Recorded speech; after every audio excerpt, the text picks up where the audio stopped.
Capítulo 2. Las tentaciones de Jesús. El descenso del Espíritu sobre Jesús, con el que termina la escena del bautismo, significa algo así como una investidura formal en su ministerio. Los padres han visto con razón en este acontecimiento una analogía con la unción con la que los reyes y sacerdotes de Israel eran investidos en su cargo.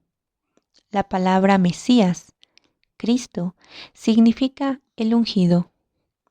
La unción había sido considerada en la antigua alianza el signo visible de la concesión de los dones requeridos por el cargo, del Espíritu de Dios que capacita para desempeñarlo. En Isaías capítulo 11, versículos 1 y siguiente, se desarrolla a partir de aquí la esperanza de alguien verdaderamente ungido, cuya unción consistía precisamente en que el Espíritu del Señor se pone sobre él. Cito: Espíritu de sabiduría y entendimiento, espíritu de consejo y fortaleza, espíritu de ciencia y temor de Dios. Fin de la cita. Según relata San Lucas, Jesús se presentó a sí mismo y presentó su misión en la sinagoga de Nazaret con unas palabras similares de Isaías. Cito: El Espíritu del Señor está sobre mí, porque Él me ha ungido. Fin de la cita. Lucas capítulo 4, versículo 18. Isaías capítulo 61, versículo 1. La conclusión de la escena del bautismo nos dice que Jesús ha recibido esta unción verdadera, que Él es el ungido que se esperaba, que en aquel momento le fue otorgado formalmente la dignidad real y sacerdotal para la historia y ante Israel. A partir de entonces Jesús tiene esta misión. Los 3 evangelios sinópticos cuentan, para nuestra sorpresa, que la primera disposición del Espíritu lo llevó al desierto. Cito: para ser tentado por el diablo. Fin de la cita. Mateo capítulo 4, versículo 1. A la acción ha de preceder el recogimiento interior, y este recogimiento incluye necesariamente un forcejeo con la tarea encomendada. La lucha contra las tergiversiones de esa tarea que se quieren presentar como un verdadero cumplimiento. Es un descenso en lo que amenaza al ser humano, pues sólo así puede el hombre caído ser levantado. Jesús debe adentrarse. Esto forma parte del núcleo de su misión en el drama de la existencia humana. Recorrerlo hasta sus últimas profundidades, para así encontrar a la oveja perdida, cargarla sobre sus hombros y llevarla a casa. El descenso de Jesús a los infiernos, del que habla el credo, no se ha realizado solo en su muerte y después de su muerte, sino que forma parte de su camino continuamente. Él tiene que retomar la historia entera desde sus inicios, desde Adán, recorrerla y padecerla por entero para poder transformarla. En especial, la carta a los Hebreos ha acentuado con énfasis que exponerse en las amenazas y peligros forma parte de la misión de Jesús, de la solidaridad con todos nosotros representada anticipadamente en su bautismo. Cito: por eso tenía que parecerse en todo a sus hermanos, para ser sumo sacerdote misericordioso y fiel en lo que a Dios se refiere, y expiar los pecados del pueblo, pues por el hecho de haber padecido, sufriendo la tentación, puede auxiliar a los que son tentados. Fin de la cita. Capítulo 2, versículo 17 y siguientes. Cito: no tenemos un sumo sacerdote incapaz de compadecerse de nuestras debilidades, sino que ha sido probado en todo, como nosotros, menos en el pecado. Capítulo 4, versículo 15. La historia de las tentaciones de Jesús está de este modo estrechamente ligada a la historia del bautismo, en la que Jesús se hace solidario con los pecadores. Junto a ella está la lucha del Monte de los Olivos, como reiteración de la gran lucha de Jesús en torno a su misión. Pero las tentaciones acompañan todo el camino de Jesús, y en esa medida la historia de las tentaciones parece, de modo semejante al bautismo, una anticipación en la que se concentra la lucha de todo el camino. En su breve relato de las tentaciones, capítulo 1, versículo 13, Marcos ha destacado el paralelo con Adán, con el hecho de padecer el drama humano como tal. Jesús vivía con las fieras y los ángeles le servían. El desierto, imagen opuesta al Edén, se convierte en lugar de reconciliación y santificación. Las fieras, que representan la forma más concreta de la amenaza que implica para el hombre la rebelión de la creación y el poder de la muerte, se tornan amigas como en el paraíso. Se restaura aquella paz que Isaías anuncia para los tiempos mesiánicos. Cito: habitará el lobo con el cordero, el leopardo se tumbará con el cabrito. Fin de la cita. Isaías capítulo 11, versículo 6. Cuando se supera el pecado, cuando se restablece la armonía del hombre con Dios, se produce la reconciliación de la creación. La creación dividida se convierte de nuevo en un lugar de paz. Como diría Pablo, que habla del gemido de la creación, que, expectante, está aguardando la manifestación de los hijos de Dios. Fin de la cita. Romanos capítulo 8, versículo 19. Esos oasis de la creación que han surgido, por ejemplo, en torno a los monasterios benedictinos de Occidente, ¿no son acaso anticipos de esta reconciliación de la creación que viene de los hijos de Dios? ¿Y no son, a la inversa, casos como el de Chernobyl, la expresión sobrecogedora de la creación sumida en la oscuridad de Dios? Marcos concluye su relato de las tentaciones con unas palabras que se pueden entender como alusión al Salmo 91, versículos 11 y siguiente. Cito: y los ángeles le servían. Fin de la cita. Estas palabras figuran también al final del pormenorizado relato de las tentaciones de Mateo y solo se vuelven del todo comprensibles si se tiene en cuenta el contexto más amplio allí ofrecido. Mateo y Lucas narran las 3 tentaciones de Jesús, en las que se refleja su pugna por su misión, pero también se plantea la cuestión de qué es lo que importa en la vida humana. El núcleo de toda tentación, como se aprecia aquí, es dejar al margen a Dios, el cual, comparado con todo lo que parece urgente en nuestra vida, es visto como secundario, cuando no superfluo y molesto. Organizar el mundo por cuenta propia sin Dios, confiar en lo propio, reconocer realidad solo a los hechos políticos y materiales y apartar a Dios como si fuera una ilusión. Esta es la tentación que nos amenaza, adoptando múltiples figuras. Parte esencial de la tentación es su revestimiento moral. No nos invita directamente al mal, eso sería demasiado tosco. Finge mostrarnos la mejor opción, dejar de lado definitivo las ilusiones y dedicarnos enérgicamente a mejorar al mundo. Se presenta además con la pretensión de encarnar el verdadero realismo, lo real, lo constatable, el poder y el pan. Las cosas de Dios, en cambio, parecen irreales, un mundo secundario que en realidad no hace falta. Se trata de Dios. ¿Es Él real? ¿Es la realidad misma o no lo es? ¿Es bueno o debemos inventar lo bueno por nosotros mismos? La cuestión de Dios es la cuestión fundamental que nos sitúa en la encrucijada de la existencia humana. ¿Qué debe hacer o no hacer el Salvador del mundo? Tal es la cuestión que se plantea en las tentaciones de Jesús. Las 3 tentaciones son idénticas en Mateo y en Lucas. Solo el orden en que suceden es distinto. Sigamos el que ofrece Mateo. por la coherencia con que se atiende a una gradación ascendente. Jesús, después de, cito, ayunar 40 días con sus 40 noches, al fin sintió hambre. Fin de la cita. Mateo capítulo 4, versículo 2. El número 40 poseía para Israel ya en la época de Jesús un rico contenido simbólico. Nos recuerda en primer lugar los 40 años de Israel en el desierto, que fueron un tiempo de tentación, así como un tiempo especial de cercanía de Dios.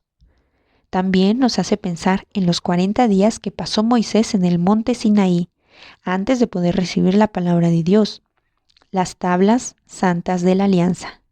También pueden recordar el relato rabínico según el cual Abraham, de camino al monte Joreb, donde había de sacrificar a su hijo, no tomó comida ni bebida durante 40 días con sus noches, y se alimentó de la vista y las palabras del ángel que lo acompañaban.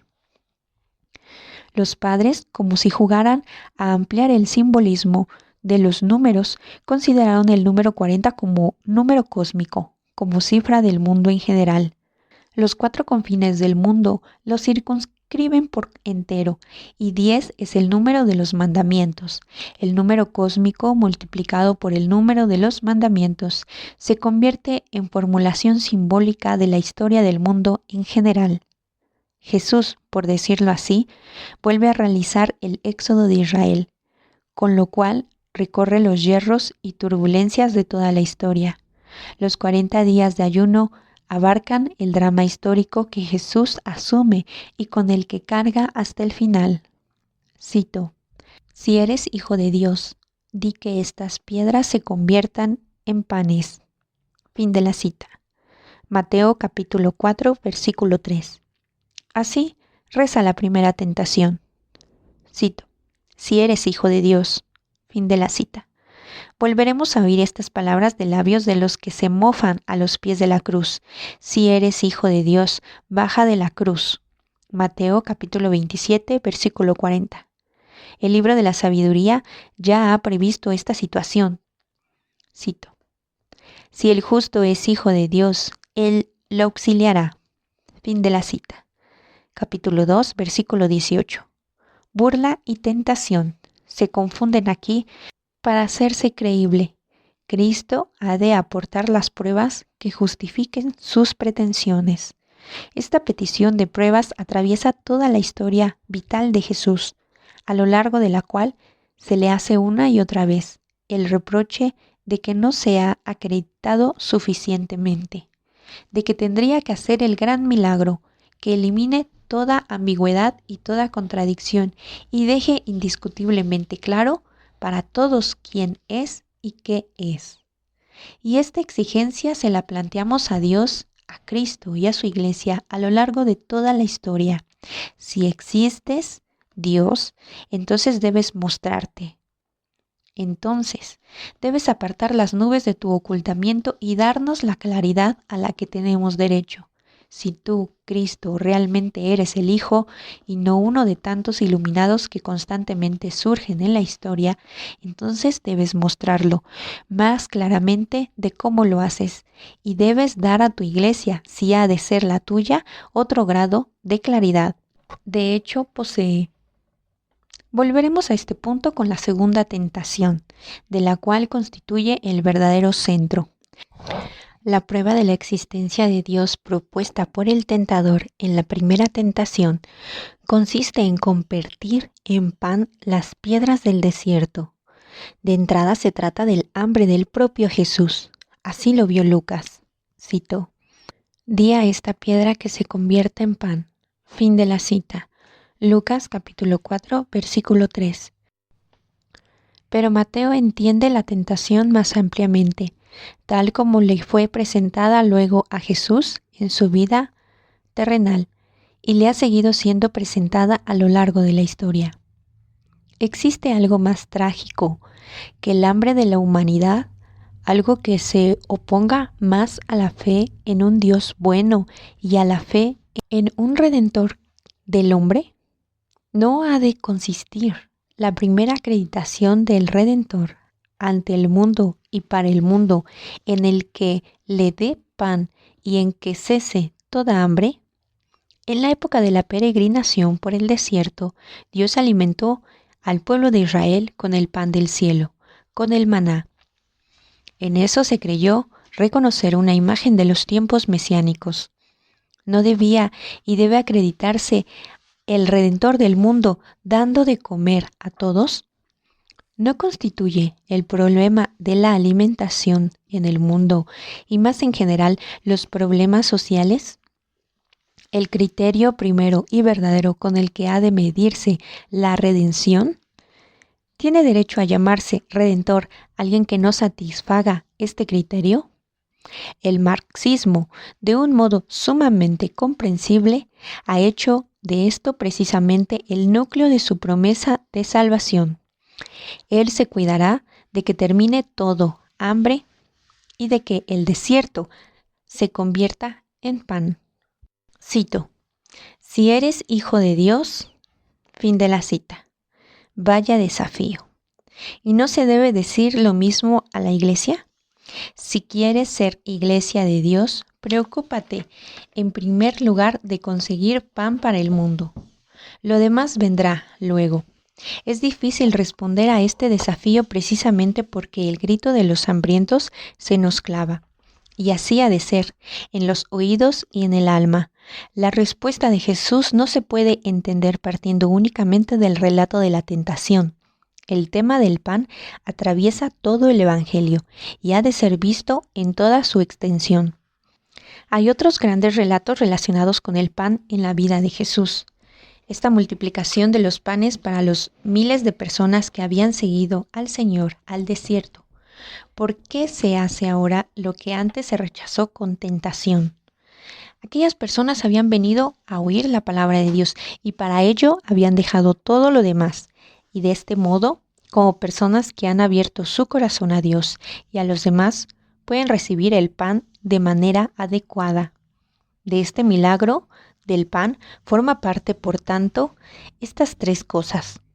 Todo ha sido precedido por la búsqueda de Dios, de su palabra, de la instrucción correcta para toda la vida. A continuación se pide pan a Dios. Por último, la disposición mutua a compartir es un elemento esencial del milagro. El escuchar a Dios se convierte en vivir con Dios y lleva de la fe al amor, al descubrimiento del otro. Jesús no se muestra indiferente ante el hambre de los hombres, ante sus necesidades físicas, pero la sitúa en el contexto adecuado y les da el orden correcto. Este segundo relato sobre el pan anticipa el tercero y lo prepara, la última cena, que se convierte en Eucaristía de la Iglesia y milagro permanente de Jesús con el pan. Jesús mismo se ha convertido en el grano de trigo muerto que da mucho fruto. Juan capítulo 12, versículo 24. Él mismo se ha convertido en pan para nosotros, y esta multiplicación del pan dura incesantemente hasta el fin de los tiempos. Ahora entendemos las palabras de Jesús, que toma del Antiguo Testamento, Deuteronomios capítulo 8, versículo 3. Para con ellas rechazar al tentador. Cito: no solo de pan vive el hombre, sino de toda palabra que sale de la boca de Dios. Mateo capítulo 4, versículo 4. Hay una frase al respecto de Alfred Delp, jesuita alemán ejecutado por los nacionalsocialistas. Cito: el pan es importante, la libertad más importante aún. Pero lo más importante de todo es la fidelidad inquebrantable y la adoración no traicionada. Fin de la cita. Donde este orden de bienes no es respetado, sino que es invertido, allí ya no brota justicia, ya no se cuida de las personas que sufren, sino que incluye el dominio de los bienes materiales, se arruina y se destruye. Donde Dios es considerado una magnitud secundaria que uno puede marginar por momentos o a causa de cosas más importantes, allí fracasan precisamente estas cosas presuntamente más importantes. El resultado negativo del experimento marxista no es lo único que lo prueba. La ayuda al desarrollo organizada por el Occidente de acuerdo con los principios puramente técnico-materiales que no solo ha omitido a Dios, sino que ha apartado a los hombres de Dios con el orgullo de su aparente sabiduría, es lo que ha convertido al tercer mundo en el tercer mundo. En el sentido actual de la palabra, ha apartado las estructuras religiosas, morales y sociales que se habían ido formando y ha apoyado su mentalidad tecnicista en el vacío. Creyó poder transformar piedras en pan, pero ha dado piedras en lugar de pan. Lo que está en juego es la primacía de Jesús. Se trata de reconocerlo como realidad sin la cual ninguna otra cosa puede ser buena. La historia no se puede solventar, aparte de Dios, con meras estructuras materiales. Si el corazón del hombre no es bueno, ninguna otra cosa puede ser buena. Y la bondad del corazón solo puede venir en el último término de aquel que es la bondad misma, aquel que es el bien. Naturalmente, cabe preguntar por qué no ha hecho Dios un mundo en el que su presencia sea más patente. ¿Por qué Cristo no ha dejado un resplandor de su presencia distinto que a todos les resulte irresistible? Este es el misterio de Dios y del hombre, que nosotros no podemos penetrar. Vivimos en este mundo en el que precisamente Dios no tiene la evidencia de lo palpable, sino que solo puede ser buscado y encontrado mediante la salida del corazón. El éxodo de Egipto. En este mundo debemos resistirnos a los engaños de las falsas filosofías y reconocer que vivimos no solo de pan, sino ante todo de la obediencia a la palabra de Dios, y solo donde se vive esta obediencia surge la disposición de ánimo capaz de procurar pan a todos. Pasemos a la segunda tentación de Jesús, cuyo significado ejemplar es en ciertos aspectos el más difícil de comprender. Esta tentación ha de entenderse como una especie de visión en la que de nuevo se resume una realidad, un peligro especial para el hombre y para la misión, encomendada a Jesús. De entrada, hay algo sorprendente. El demonio cita la Sagrada Escritura para traer a Jesús a la trampa. Cita el Salmo 91, versículo 11 y siguientes, que habla de la protección que Dios concede al creyente. Cito: porque a sus ángeles ha dado órdenes para que te guarden en tus caminos, te llevarán en sus palmas, para que tu pie no tropiece en la piedra. Fin de la cita. Estas palabras cobran un peso especial por ser dichas en la ciudad santa, en un lugar sagrado. De hecho, el salmo citado está ligado al templo. El orante confía en la protección del templo, pues la casa de Dios ha de tenerse por un lugar que goza de especial protección divina. ¿Dónde podría considerarse más seguro el hombre que cree en Dios que en el ámbito sagrado del templo? El diablo se muestra como un conocedor de la Escritura que sabe citar el Salmo con exactitud. Todo el diálogo de la segunda tentación se presenta formalmente como una disputa de dos escrituras. El diablo aparece como teólogo, advierte Joachim Ginnica. Vladimir Slobojev recogió este tema en su breve relato del Anticristo. El Anticristo recibe de la Universidad de Tübingen el doctorado honoris causa en teología. Es un gran experto en la Biblia. Con este relato, Slobojev expresó drásticamente su escepticismo hacia un cierto tipo de erudición exegética de su tiempo. Esto no es un no a la interpretación científica de la Biblia como tal, sino una advertencia sumamente saludable y necesaria ante sus posibles extravíos.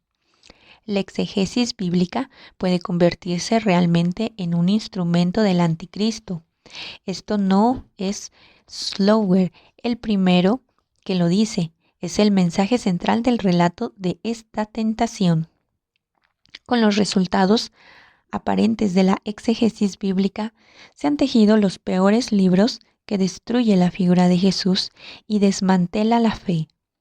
Hoy la Biblia es sometida en amplia medida al criterio de los que denomina imagen moderna del mundo, cuyo dogma fundamental es que Dios no puede actuar en la historia y que por tanto todo lo que se refiere a Dios ha de ser situado en el ámbito de lo subjetivo.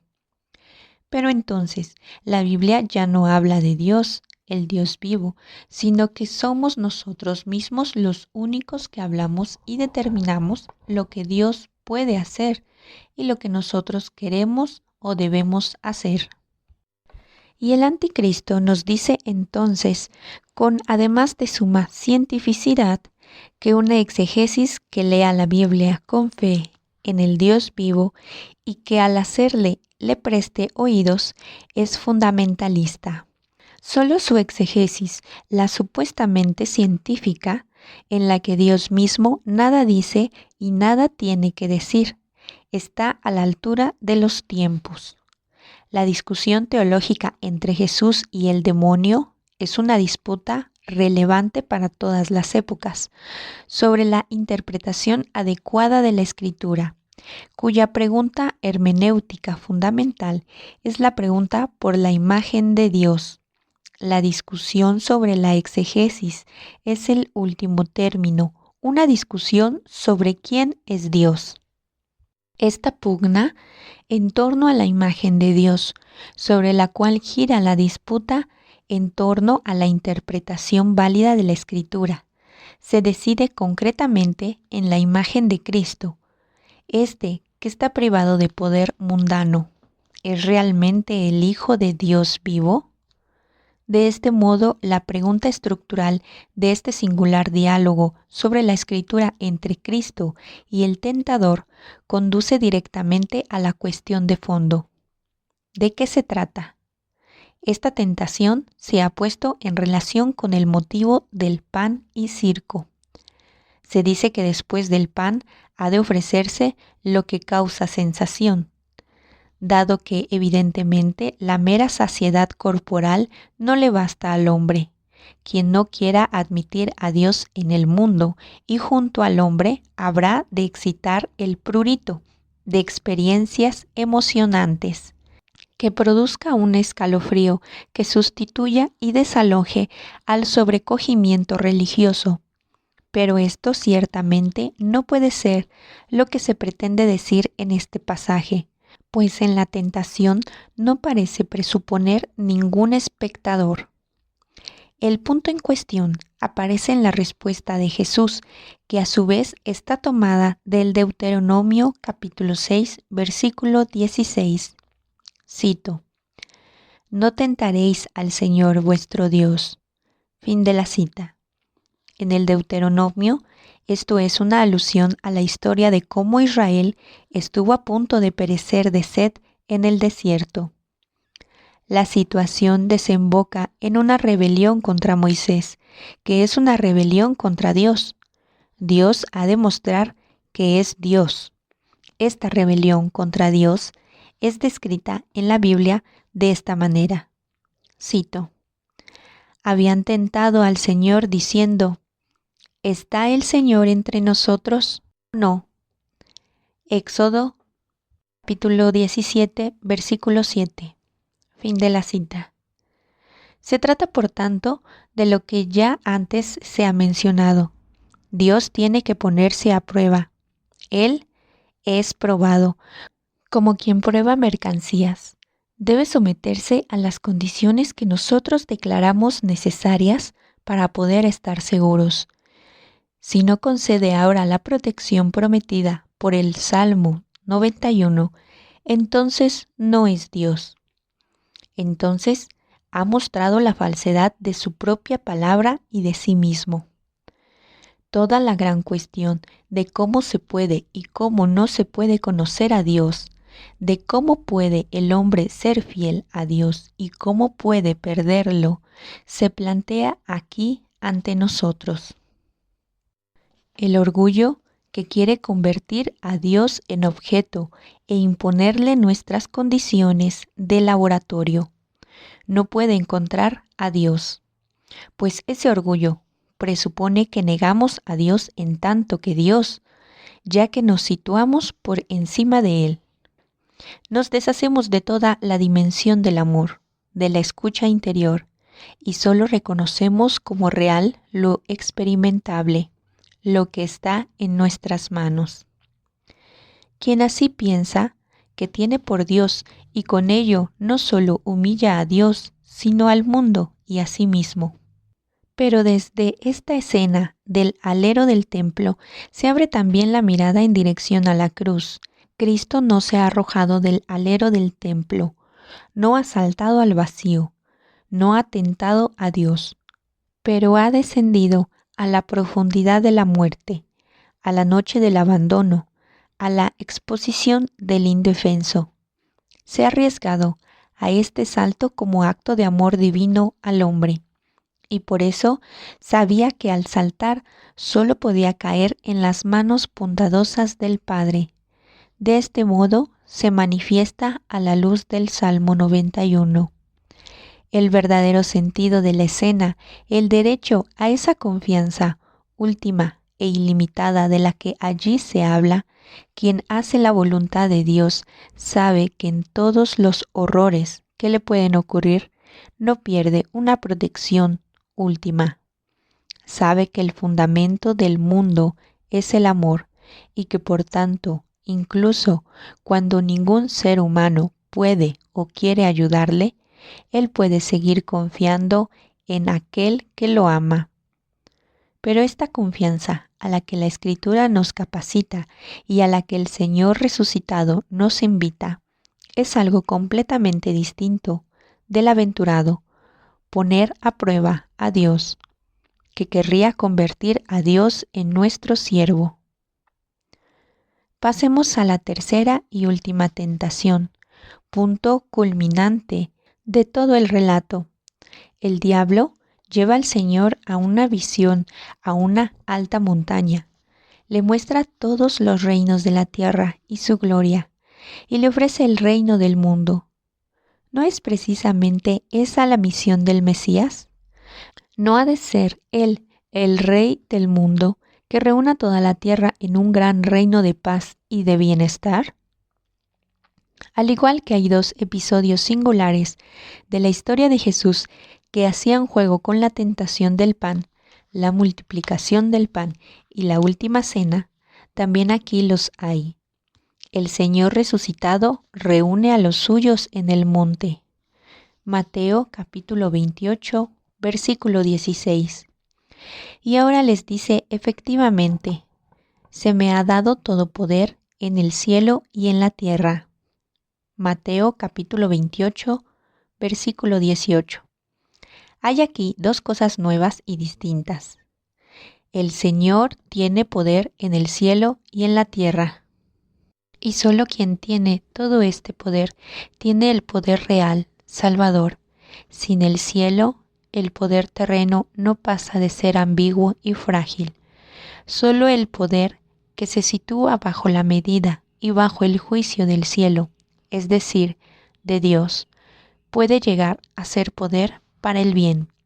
Y solo el poder que cuenta con la bendición de Dios puede ser fiable.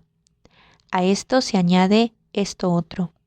Jesús tiene este poder en tanto que resucitado.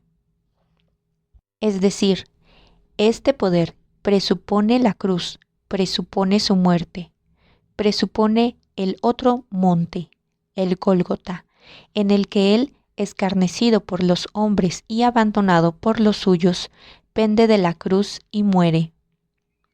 El reino de Cristo es distinto de los reinos de la tierra y de su brillo, que Satanás le muestra. Este brillo, de acuerdo con el significado de la palabra griega doxa, es apariencia que se disipa. Semejante brillo no es el del reino de Cristo.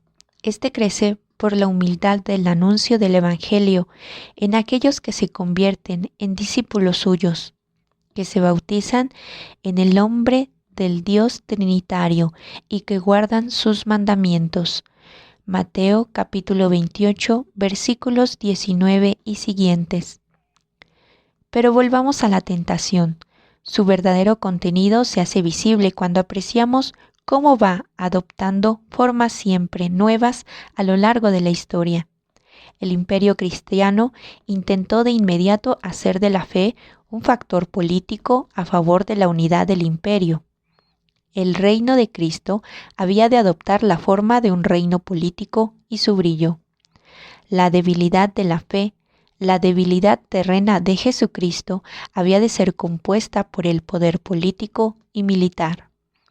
En todos los siglos ha vuelto a presentarse de múltiples maneras. Esta tentación de asegurar la fe con el poder y una y otra vez la fe estuvo a punto de ser asfixiada por el brazo del poder. La lucha por la libertad de la Iglesia, la lucha por el reino de Dios, no fuera idéntico a ninguna estructura. Hubo de plantearse siglos tras siglos, pues el precio por la fusión de la fe y el poder político consiste siempre, en último término, en que la fe se pone al servicio del poder y ha de someterse a sus criterios. En el relato de la pasión del Señor aparece de forma conmovedora la alternativa que está aquí en juego. En el punto culminante del proceso, Pilatos da a elegir entre Jesús y Barrabás. Uno de los dos será liberado. ¿Quién era Barrabás? Solemos recordar únicamente la formulación del Evangelio de Juan. Cito: el tal Barrabás era un bandido. Fin de la cita. Juan, capítulo 18, versículo 40. Pero en la situación política de la Palestina de entonces, la palabra griega para bandido podía cobrar un significado específico, pasando a significar, cito, luchador de la resistencia. Fin de la cita. Barrabás había tomado parte en una revuelta. Marcos capítulo 15, versículo 7. Y además estaba acusado, en este contexto, de homicidio. Lucas capítulo 23, versículo 19 al 25. Cuando Mateo dice que Barrabás era un preso famoso, esto muestra que era uno de los luchadores de la resistencia destacada, probablemente el verdadero cabecilla de aquella revuelta. Capítulo 27, versículo 16. Con otras palabras, Barrabás era una figura mesiánica. La elección entre Jesús y Barrabás no es causal. Dos figuras mesiánicas, dos formas del mesianismo se contraponen. Esto queda aún más claro cuando tenemos en cuenta que Barrabás significa, cito, Hijo del Padre. Fin de la cita. Es un apelativo típicamente mesiánico, el nombre actual de un líder destacado del movimiento mesiánico. La última gran guerra mesiánica de los judíos en el año 132 fue liderada por Bar Kokhba, hijo de la estrella. Es la misma construcción onomástica, representa la misma intención. Gracias a Orígenes, conocemos otro detalle interesante en muchos manuscritos de los Evangelios. Hasta el siglo III, el hombre a quien nos está refiriendo se llama Jesús Barrabás. Se presenta como una serie de doble de Jesús, pero que concibe las mismas pretensiones de un modo completamente distinto. De modo que la elección es entre un Mesías que dirige la lucha, que promete libertad y un reino propio, y este misterio Jesús que predica al perderse a uno mismo como camino hacia la vida. ¿Hay que maravillarse de que las masas prefieran a Barrabás? Si hoy tuviéramos que elegir, ¿tendría alguna oportunidad Jesús de Nazaret, el Hijo de María, el Hijo del Padre? ¿Conocemos de veras a Jesús? ¿Lo entendemos? ¿No debemos esforzarnos hoy como ayer en conocerlo desde el principio?